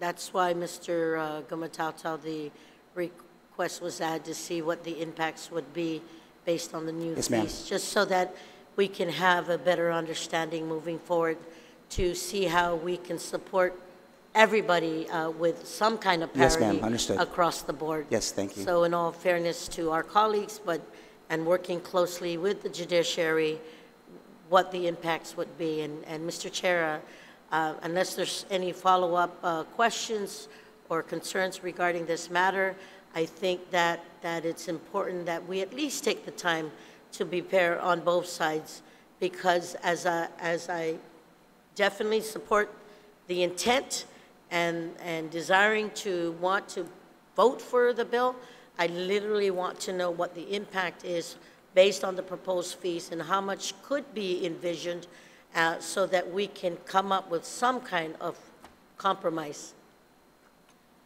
Thank you, Madam Speaker. Senator Clint Ridgell, you had a question? Yes, thank you, Mr. Chair. Thank you, Mr. Gumatauta, for being here today in such short notice. Oh, yes, thank you, Senator.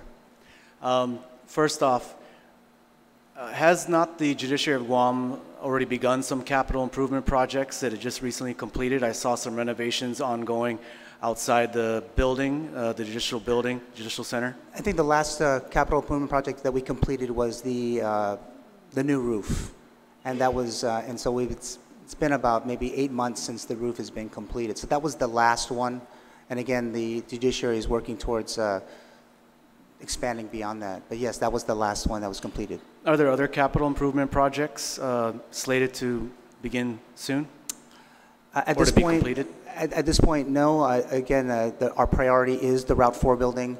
Again, we are currently working with, as you might well know, we've been working for over 3 years to get a loan to be able to use the loan proceeds to be able to expand different parts of the judiciary to include the Route 4 building, a new master plan for the entire branch of government, and then beginning the work to do the historic courthouse, which was just named, which just last year reached its 50-year mark.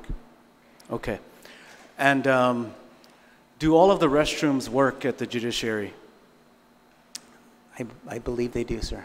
Do all of your water fountains work at the judiciary? Yes, they do. Is your grass regularly cut at the judiciary? Yes.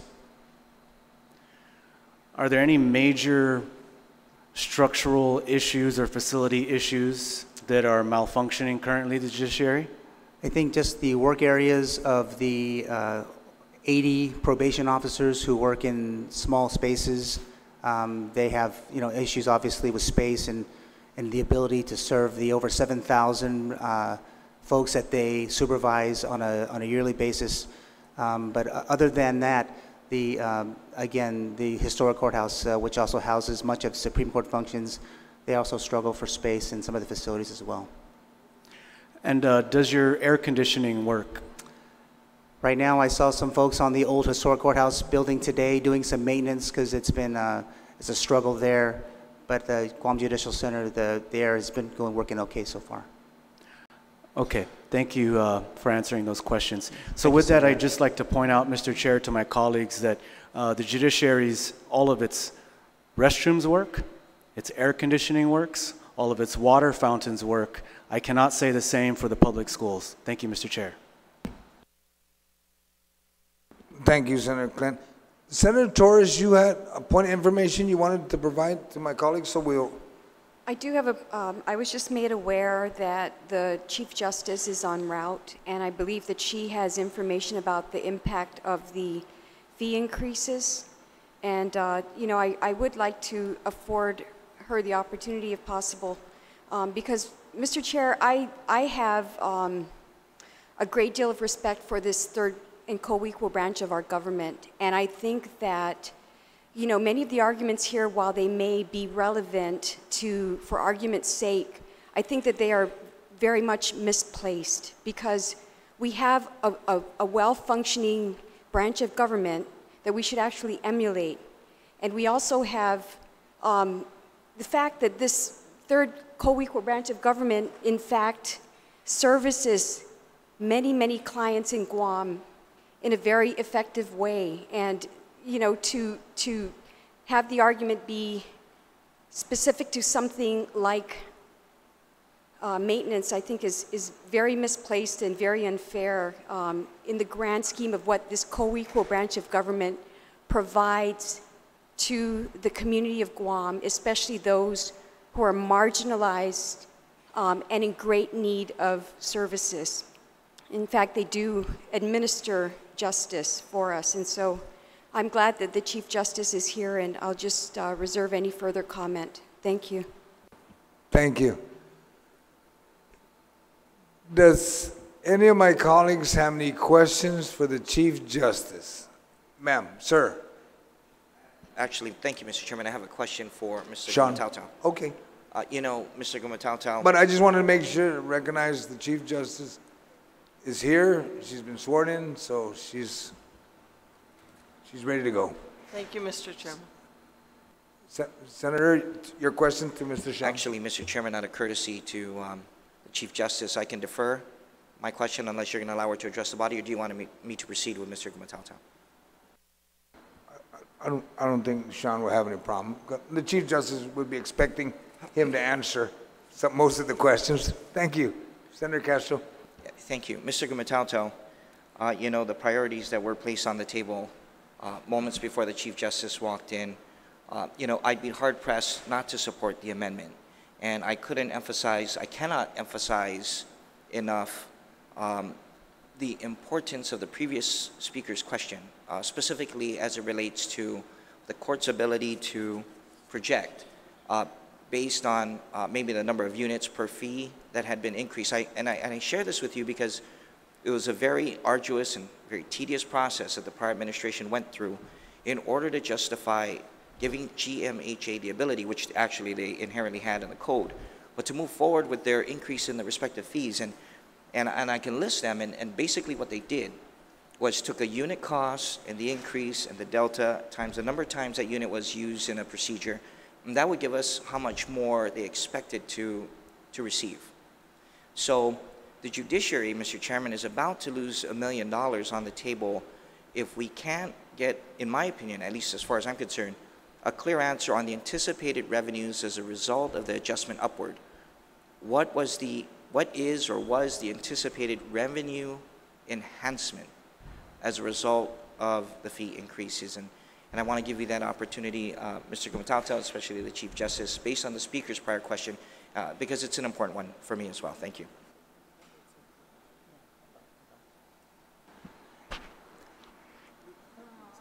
Right. Senator, first off, good morning. Roughly about 100,000 was the anticipated increase, but what we'll do is we can send it over to you to the legislature. You can get it, but it's a very small amount. Thank you, Mr. Chairman. Just to clarify, so you do not anticipate, Mr. Gumatautau, a $1 million offset as a result of the increase in fees? So I heard for the record it's 10% of what we're anticipating to cut and reallocate towards DOE and or Veteran Affairs. So that's what I thought I heard. I just want confirmation for the record. No, Senator Castro. Are you referring to the amendment? I was referring to my prior question. So what was the aggregate amount they were hoping to generate as a result of the increase in fees? And I guess as a result of the question, the answer I got, my follow-up is, so you're telling me that you're only going to generate $100,000, so you'd be short $900,000. And right. This is important, and I'd like to see something submitted in writing as well. Thank you. Yes. We did find the projected fees, and it's 300,000. So is that, am I correct, Chief Justice? 300,000 projected fees. Okay, so does any of my colleagues have any questions for the Chief Justice or her representative? Senator Tello. Thank you, Mr. Chair, and good morning, good afternoon, Chief Justice and Sean. I wanted to make sure you had an opportunity to speak on this. I mean, $1 million is quite a bit, and I agree with the previous speaker who talked about the importance of the judicial branch and all you're doing there. I mean, I know you're overloaded on caseloads, lacking for space already, and still at the same time providing the opportunity for other government agencies to assist them as well.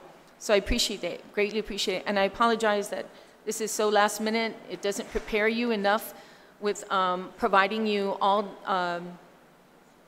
the answers to our questions without, you know, paper in front of us or paper in front of you or documentation. But I greatly appreciate you being here today, and thank you. You know, as I was mentioned, this amendment that would take away $1 million from the judicial branch. And, you know, I actually wrote this on some of the areas that you may find a shortfall even after they had the budget hearing. For instance, I did know about the health insurance that you signed with the new carrier, and that's going to cost some additional funding that you did not anticipate from the time of your public hearing until now. So, Madam Chief Justice, I would like to ask you for your statement on what the impact will happen to the judicial branch, in your words, if $1 million was taken away from the budget that was provided for in Bill 1865, please. When I came to testify in this bill, I said it was enough money for us to squeak by. So if we lose this amount of funding, the impact will most directly affect personnel costs. Our increment amount for employees is approximately $1.5 million. Our insurance increase is close to $500,000. So in addition, we have some of the indigent attorney fees. Funds were not appropriated for those fees. I'm sorry, you said health insurance is going to cost an additional? $500,000 roughly.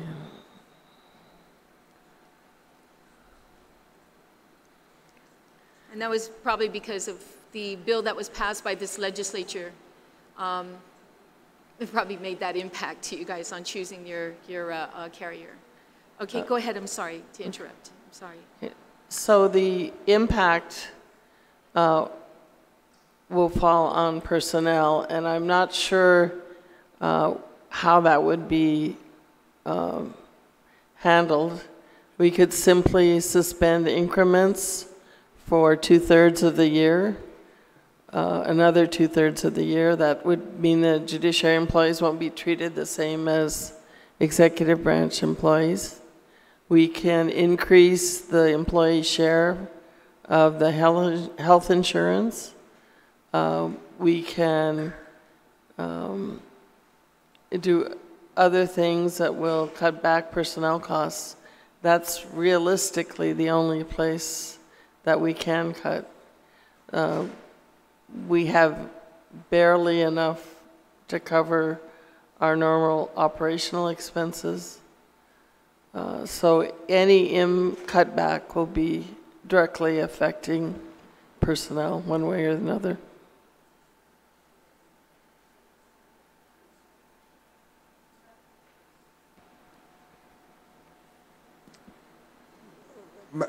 Okay. Are you done? Yeah, and I reserve the right to come back. Thank you, Mr. Chair. All right, Madam Speaker? I just to follow up, I know I already spoke earlier, Mr. Chair, but if I may, just to follow up based on what the good Chief Justice has mentioned, it wouldn't be a decrease from last year's appropriations because the increase based on the proposed budget right now is at 5%. It used to be an increase of 8%, am I right? But if the $1 million was to be taken away, the judiciary will still receive an increase in the budget appropriation for at least 5%, am I right? So it's not a decrease. If you take away the $1 million, the remaining balance would be about 1.6, which represents about 5.2% increase over 2019's level. Right. So if the increase, if the $1 million was not taken away, the judiciary's budget would be an increase of 8%. Just wanting a verification on that. Yes, right? Okay, thank you. Does any of my colleagues have any questions for the Chief Justice? Senator Torres, ma'am.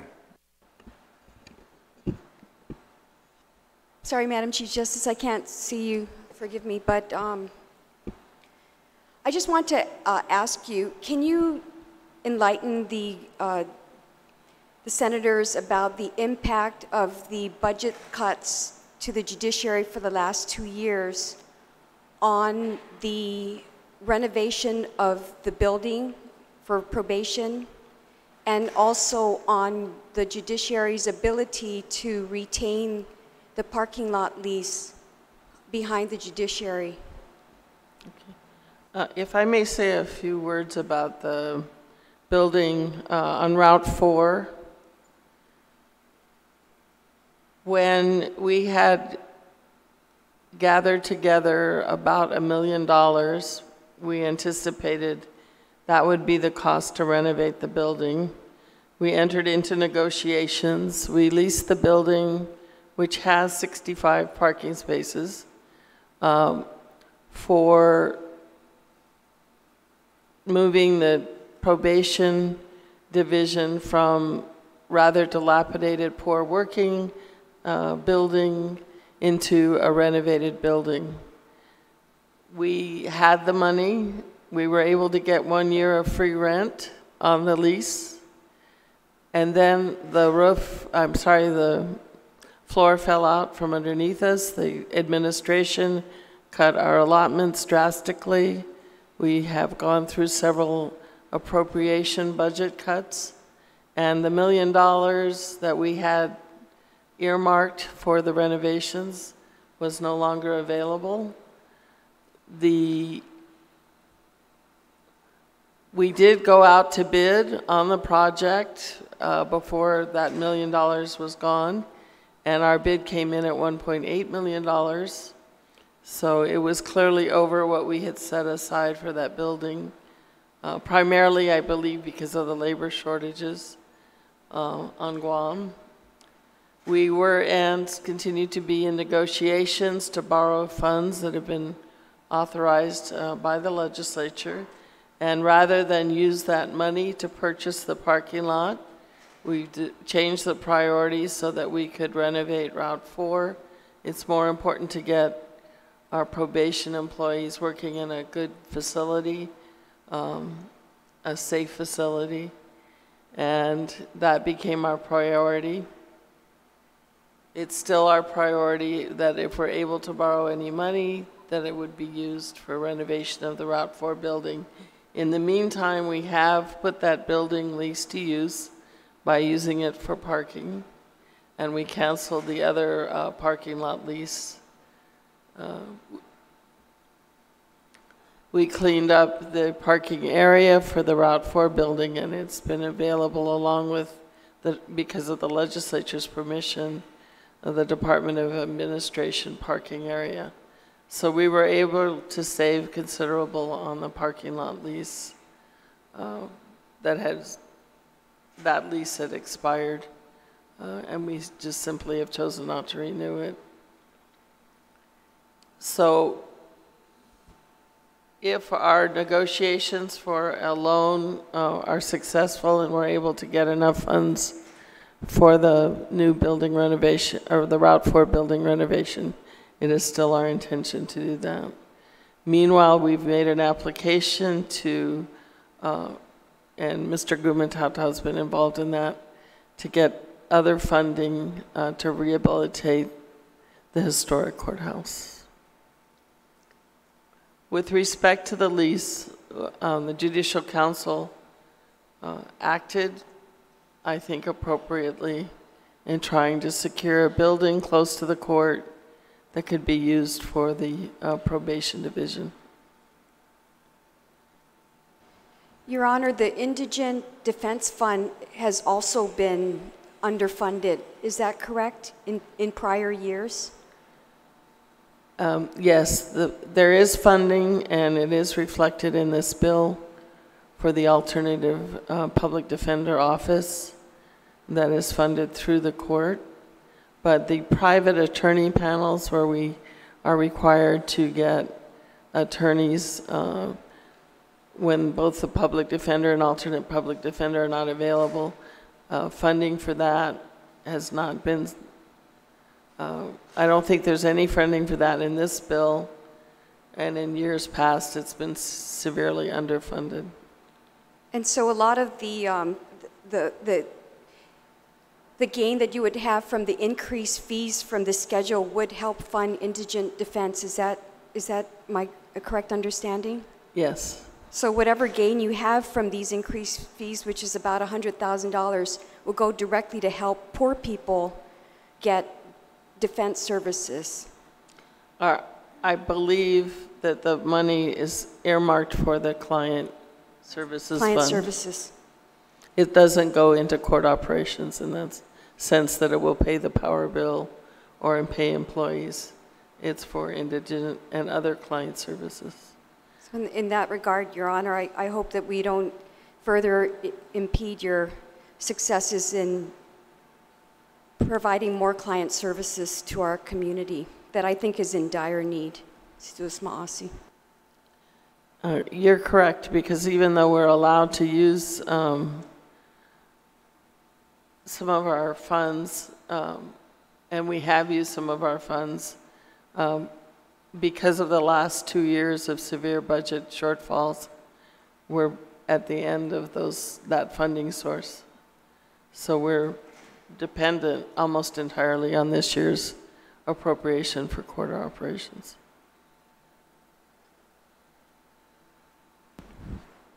Thank you, Senator Torres. Senator Shelton. Sitges Masi, Mr. Chair, and thank you very much for being here today and for coming on such short notice. We really appreciate it. You spoke about the new fees and how that's generating about $100,000. I need to correct that. It's estimated at $300,000. $300,000. Okay, thank you very much. Can you speak a little to the existing fees and the increased existing fees, ones that we hear about all the time, like the court clearance, traffic clearance? Okay. With respect to the court clearance fees, this legislature passed a bill recently that became law that decreased substantially the number of people that are required to get court clearances. That was done primarily in the past for employment purposes. This law also requires that the court not just make a copy of a record and pass it out. The certain items that would be in the record need to be redacted before the court clearance is issued by the clerk's office. So what we saw was a drastic decrease in the number of requests for court clearances. At the same time, a very I understand the purpose of the legislation, so I'm not criticizing it, but a lot more staff time has to go into preparing court clearances now. So even though it might appear that we're going to be getting a lot of money from that increase, we're probably not because of the number of reductions that occurred. So the number that you stated, the $300,000 in fees, does that include the fees from the court and traffic clearance, or is there additional money on top of that? The $10 increase for those fees is part of that $300,000. So do you know what the increase is then for the court? For those particular fees? Can you give me a second, please? Sure. Thank you very much. Senator Paris, you have any questions for the Chief Justice? Thank you, Mr. Chair, and thank you, Judge Merriman, for being here on short notice. Yeah, I just want to follow up some of the questions that I asked earlier of Sean Gumatauta regarding the lease of the probation building. So it's my understanding that the lease was initially signed in March 2017 for a 30-year lease. Yes. Okay, so it's my understanding that any leases beyond 5 years needs a legislative approval. The court has received approval for leases. This lease has already been approved by the legislature. It was approved back in 2017? No, in earlier legislation, there's a blanket approval for any leases the court needs. Okay, thank you.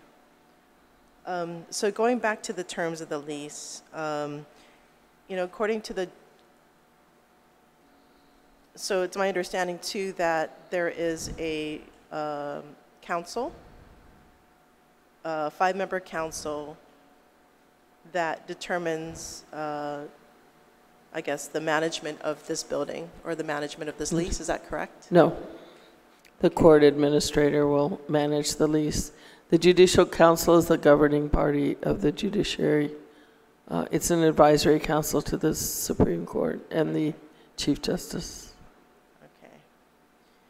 So according to the terms of the lease, you know, currently right now it's $12,000 per month until 2022, and it's going to increase up to $18,000 by the end of 2047. Has there been any reevaluation of this lease?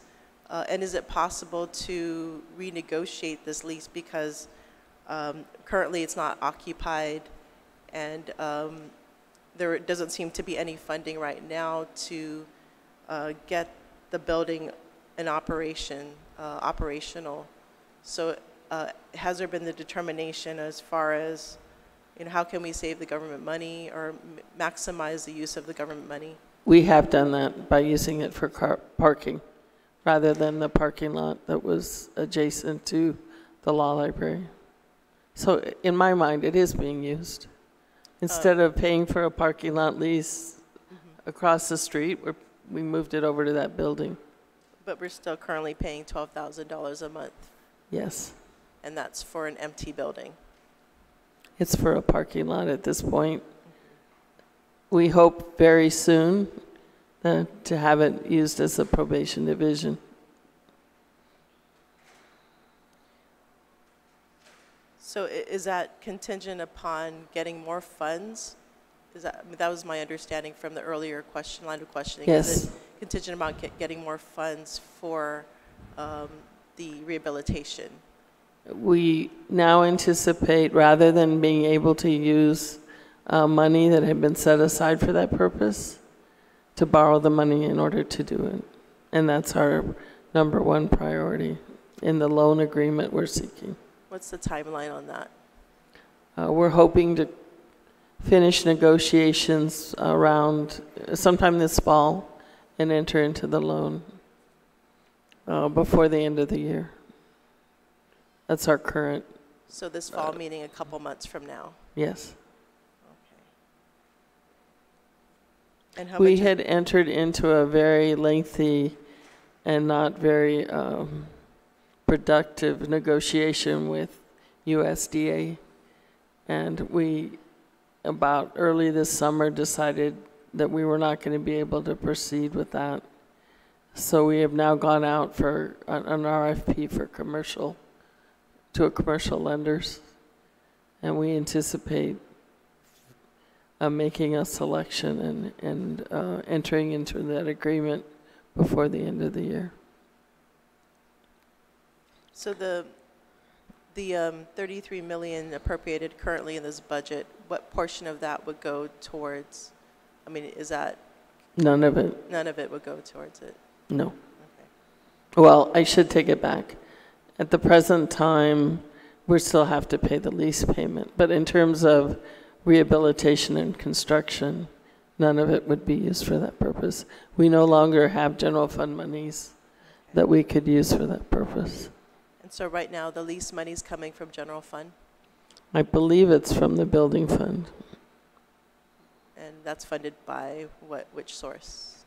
The judicial building fund, which is funded through court filing fees and other earmarked sources go into that fund. Okay, thank you.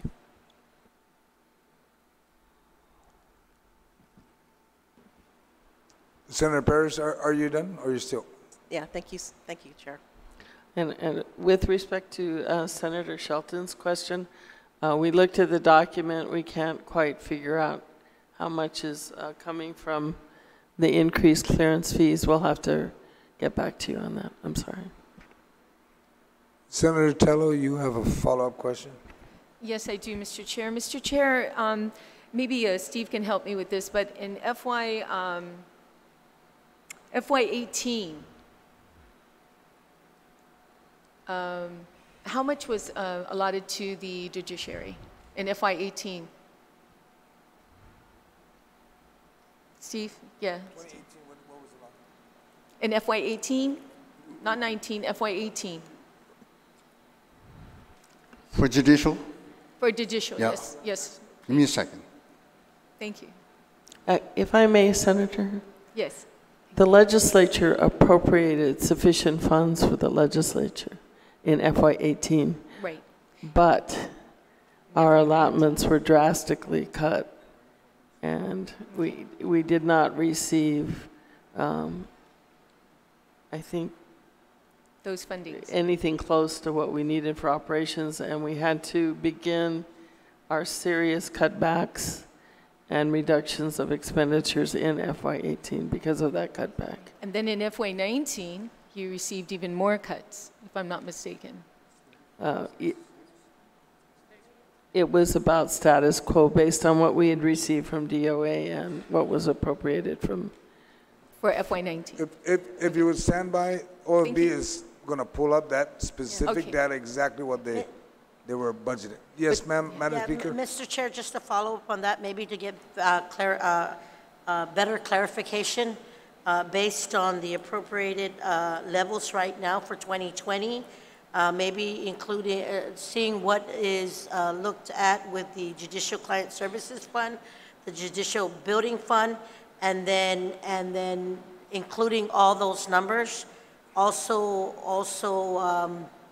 I know that the impacts based on what was just provided, that there may be a decrease from one of the previous public laws that just got initiated.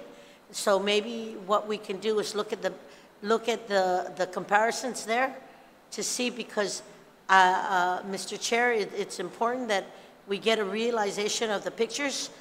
It was noted that there was a decrease from the previous budgeted years and of 2018, but I do know, I wasn't here in the 34th, but for fiscal year 2019, if I'm not mistaken, the legislature took $1 million cut. So I just want to put some clarity in, just so that we have a clearer picture before we make a determination. So if those numbers, Mr.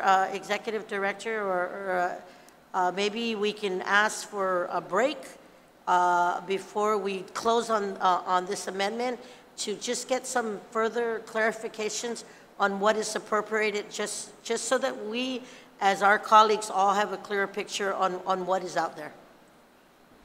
All right.